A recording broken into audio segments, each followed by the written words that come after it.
Hello, welcome to my channel sunshine of Nandana.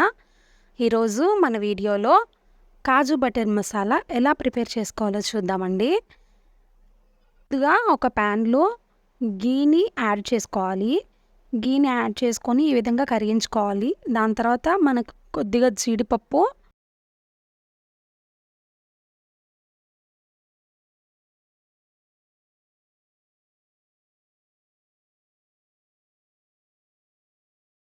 First అయితే జీడిపప్పు add చేసుకోవాలి. తర్వాత ఆనియన్స్ యాడ్ చేసుకోవాలి.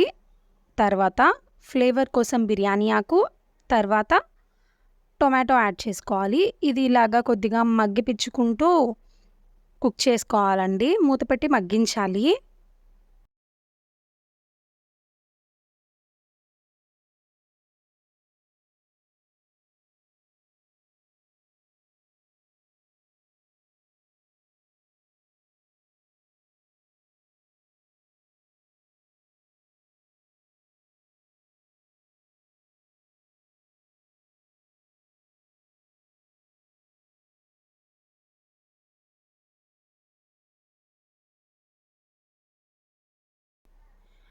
అంటే అవి కొద్దిగా మగ్గినట్టుగా, అంటే కొద్దిగా కలర్ చేంజ్ అయినట్టుగా మనకి అర్థమవుతుంది.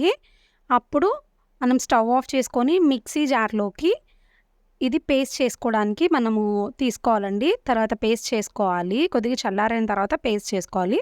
తర్వాత అదే ప్యాన్లోకి మళ్ళీ స్టవ్ వెలిగించి యాడ్ చేసుకొని గీ ఆర్ బటర్ మన ఇష్టము. బటర్ కానీ గీ కానీ యాడ్ చేసుకొని అది పూర్తిగా మెల్ట్ అయిన తర్వాత మనం ప్రిపేర్ చేసుకున్న పేస్ట్ని యాడ్ చేసుకొని కొద్దిగా కలర్ చేంజ్ అయ్యేంత వరకు మనము దాన్ని ఫ్రై చేసుకోవాలి.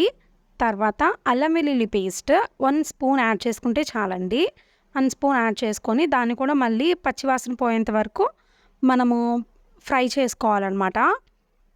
తర్వాత ఇది మొత్తం ఫ్రై అయిపోయిన తర్వాత ఈ పేస్ట్ ఇదంతా ఫ్రై అయిపోయిన తర్వాత సాల్ట్, కారం మనం 1 స్పూను యాడ్ చేసుకోవాలి.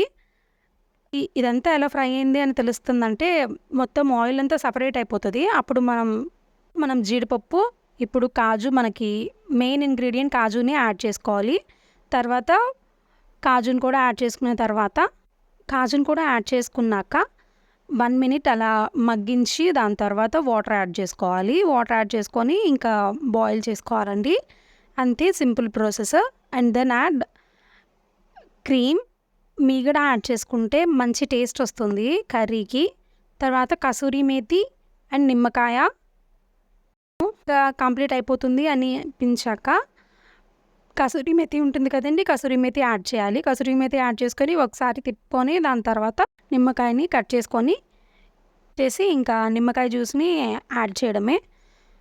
తర్వాత serve with your favourite roti, onion add చేసుకొని రోటీని ఎంజాయ్ చేయండి. Thank you for watching my video. Please subscribe my channel. Bye bye.